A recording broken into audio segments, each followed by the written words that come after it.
Assalamualaikum warahmatullahi wabarakatuh. Halo adik-adik, bagaimana kabar kalian hari ini? Pada kesempatan kali ini, kalian akan belajar bersama saya, Mamila Putri Hapsari dari jurusan Tadris Biologi 6B, UIN Sayyid Ali Rahmatullah, Tulungagung. Adik-adik, coba kalian perhatikan apa yang kalian rasakan ketika kalian terkena sinar matahari. Pasti akan merasakan terik dan juga silau. Lalu respon apa ya yang biasanya kita lakukan? Pasti kita secara refleks akan menutup mata kita atau mengangkat tangan kita untuk menutup mata. Nah, gerakan tersebut ternyata dipengaruhi oleh sistem syaraf loh.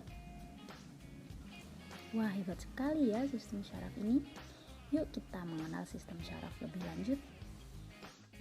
Sebelum kita melanjutkan ke materi inti, saya jelaskan terlebih dahulu tujuan pembelajaran dari materi sistem syaraf.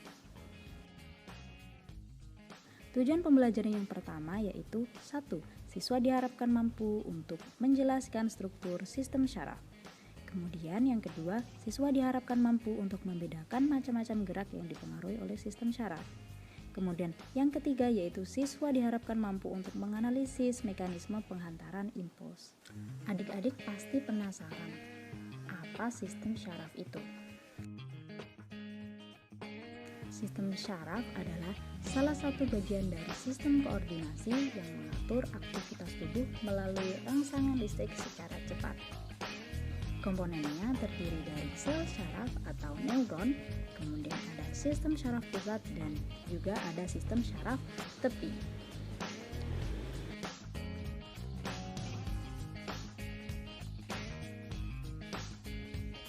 Yang pertama yang akan kita bahas adalah struktur dari sel syaraf atau neuron. Neuron memiliki 7 bagian struktur sel syaraf utama. Yang pertama ada dendrit. Dendrit merupakan juluran sitoplasma yang relatif pendek, bercabang-cabang dan berfungsi untuk menerima rangsangan untuk dikirim ke badan sel.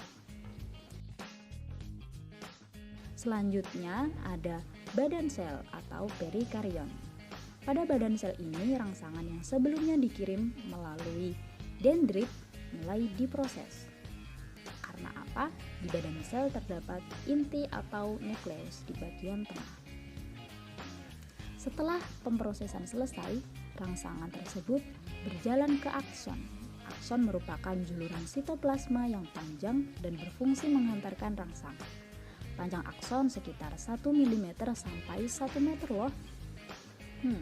Kamu perlu ingat nih, ujung awal akson disebut akson hilok, sedangkan ujung akhir akson disebut akson terminal. Selain akson, ada juga yang disebut dengan sel skewan. Sel skewan merupakan penunjang sel syaraf berupa lemak yang berfungsi menghasilkan selubung myelin. Nah, kalau selubung myelin itu apa? Selubung myelin adalah bagian syaraf yang berfungsi untuk melindungi akson dan memberi nutrisi. Kemudian kamu tahu nggak sih kenapa kita bisa merasakan rangsangan yang cukup cepat? Hal itu dikarenakan sistem syaraf kita mempunyai nodus Renvier. Nodus Renvier inilah yang berperan penting dalam mempercepat hantaran rangsangan. Kemudian yang bagian terakhir dari sistem syaraf adalah sinapsis. Sinapsis merupakan penghubung antar neuron yang satu dengan neuron yang lain. Selain itu, sinapsis juga berperan sebagai titik temu antara ujung akson dari neuron yang satu dengan dendrit dari neuron lainnya.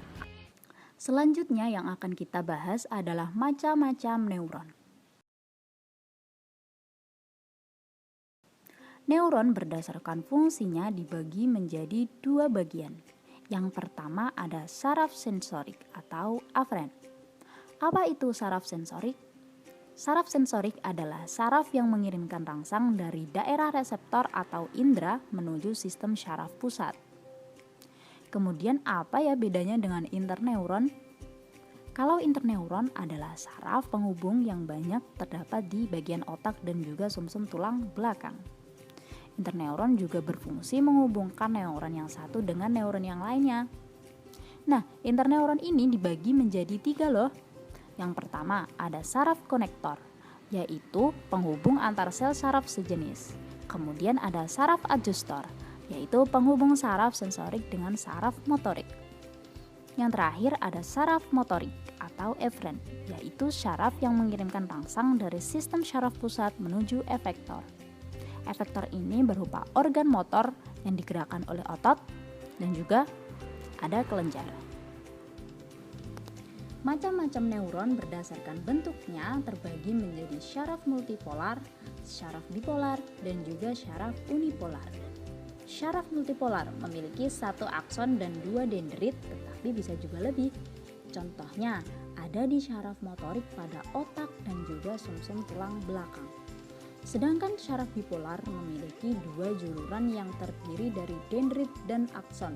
Misalnya reseptor telinga, mata, dan hidung. Yang terakhir yaitu ada syaraf unipolar, merupakan neuron bipolar yang hanya memiliki 1 juluran dari badan sel karena akson dan dendritnya mengalami fusi. Contoh syaraf unipolar adalah neuron pada embrio dan fotoreseptor mata. Adik-adik, pernahkah kalian mendengar istilah rangsangan atau impuls? Pasti pernah ya. Jadi, rangsangan atau impuls adalah pesan yang diterima oleh reseptor atau tubuh dari lingkungan luar. Kemudian dibawa oleh neuron atau serangkaian pulsa elektrik yang menjalari serabut syaraf. Contoh impuls antara lain perubahan suhu, tekanan, bau, aroma, suara, benda, dan berbagai rasa seperti asin, manis, asam, dan pahit. Impuls yang diterima oleh reseptor dan disampaikan ke efektor kemudian dapat menyebabkan terjadinya gerakan. Wah, ternyata proses kita bergerak saja melibatkan sistem syaraf ya. Oh iya, gerakan dapat dibedakan menjadi 2 macam, yaitu gerak sadar dan juga gerak refleks. Gerak sadar adalah gerak yang terjadi akibat disengaja atau disadari.